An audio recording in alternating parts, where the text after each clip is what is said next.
3 جگہوں سے ہمارے پر نحوست برس رہی، 3 جگہوں سے۔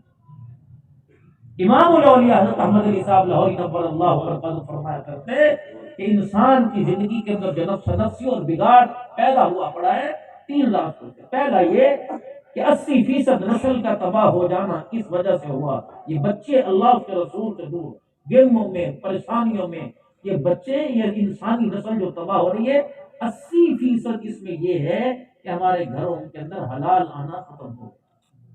دوسری بات 10% ہماری نسل کا بیڑا غرق اس وجہ سے ہو رہا ہے کہ بے نمازی ہاتھوں کا کھانا شروع کر دیا۔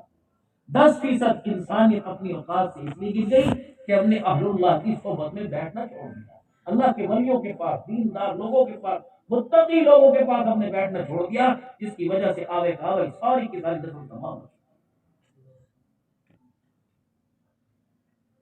ذمہ داری سب کرتا ہوں حاصل پور کے غیر مسلمانوں، 8 دن، نہ 6 نہ 7 نہ 9 نہ 10، 8 دن پورے، ایک جمعے سے لے کے دوسرے جمعے تک 2 کام کر لو، نہ سمجھانا پڑے گا، نہ پڑھانا پڑے گا، نہ دکھانا پڑے گا، نہ بتلانا پڑے گا۔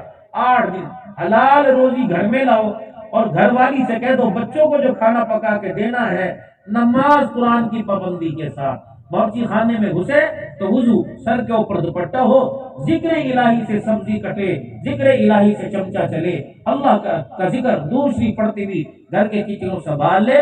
جو بچہ تمہیں جمعے کی نماز میں نظر نہیں آتا، انشاءاللہ نمازی عورت کے ہاتھ کا کھلاؤ، تمہیں تہجد کے لیے مصلی پہ نظر آئے گا۔ ذمہ داری سرکار، جہاں کہیں بھی جلسہ ہو ہمارا کھڑا رہنا صاحب کو ہوتا ہے، پتہ متقی لوگ ہیں، نمازی لوگ ہیں، نماز پڑھنے والے سے متقی بڑا کون ہوتا ہے؟ ایک بندہ تقوی پرہیزگاری کی بلندیوں پہ چڑھ گیا لیکن نماز کا سجدہ نہیں، اس کا تقوی بیکار۔ اور نماز ان الصلاۃ تنہی عن الفحشاء والمنکر، جب برائیوں سے روکے گی انسان تقوی بلندی کو چلا جائے گا۔ میرے محترم دوستوں بزرگوں، اگر چاہتے ہو ذمہ داری سے علماء کی نام کی موجودگی میں، اگر آپ چاہتے ہو کہ کلمے پر موت آئے اور کلمہ پڑھتے موت آئے اور حلال ہاتھوں سے، نیک ہاتھوں سے قبر میں اترے، تو نماز کے تحفے کو اپنی زندگی کے اندر سجا لو۔ 90% انسان کی جسمانی، 90% انسان کی روحانی بیماریاں نماز کے پڑھنے سے ختم ہو جائیں گی۔ باقی صدقہ، خیرات، رمضان، قرآن کی تلاوت، 10% بیماریاں ان سے ختم ہو جائیں گی۔ اگر 10% میرے عزیزوں رہ جائے تو 90% طاقت پہنچتی ہو تو 10% کا وہ کوئی کام ہوگا؟ 2 چیزوں سے یاری لگا لو، 2 اللہ کے تحفوں سے یاری لگا لو۔ دنیا کا یار تمہیں قبرستان تک لے کے جائے گا، یہ یار تمہیں جنت الفردوس کی چوکھٹ پار کرائیں گے۔ پہلا یار نماز کا سجدہ، دوسرا یار قرآن کی تلاوت۔ سبحان اللہ۔